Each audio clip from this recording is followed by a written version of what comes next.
I've spent my life trying to understand how the human mind works, and I decided very early on that the best clue we have is the human brain.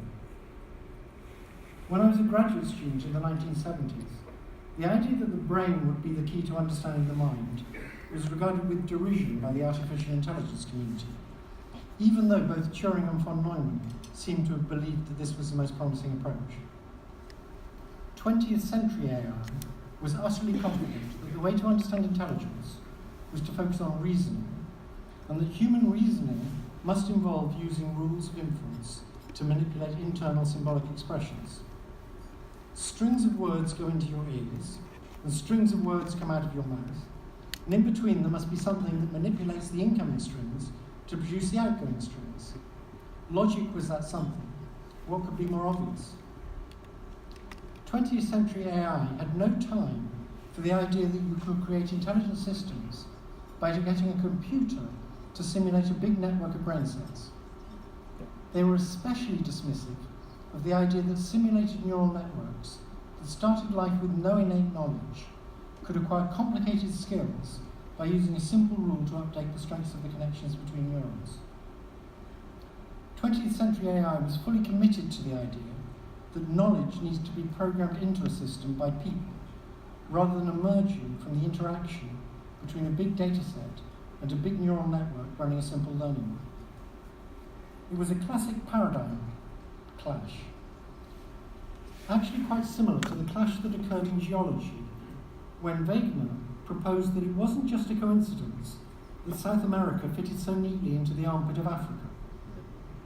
At the time, the whole idea that continents would wander around and bump into each other was regarded as utterly ridiculous and a sign of a weak mind that preferred romantic wishful thinking to hard science.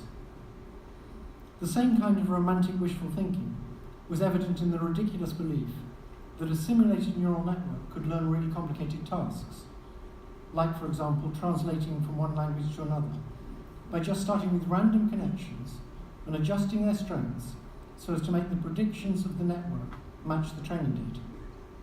But this is exactly how Google now translates billions of words every day. In the first 30 years of my career, I invented several different ways of getting neural networks to learn from data, and some of them were moderately successful. But the AI community always thought that my approach was seriously wrong-headed.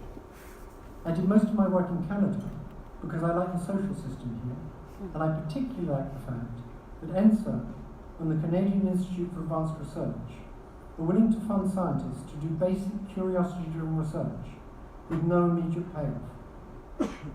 Curiosity-driven research is the goose that lays the golden eggs, and a few years ago it laid a big one.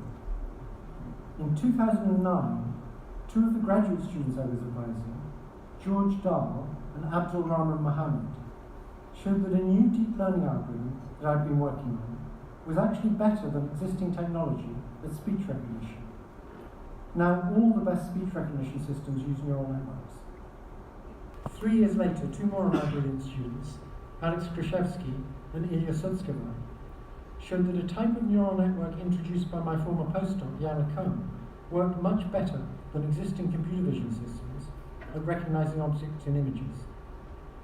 Their work revolutionized computer vision, and neural networks were finally accepted as the right way to solve many of the problems that had defeated 20th century AI. Thanks to the Vector Institute, Toronto is now a world leader in deep learning, and deep learning is poised to dramatically increase the productivity of any organization that has data and wants to use that data to make predictions. The Vector Institute has a core of world-class researchers who are pushing the frontiers of knowledge, and it is training the data scientists who are desperately needed to fuel the exploding AI economy of Toronto. I hope it continues to get the support it needs to play this vital role. Thank you once again to the Toronto Region Board of Trade for this recognition.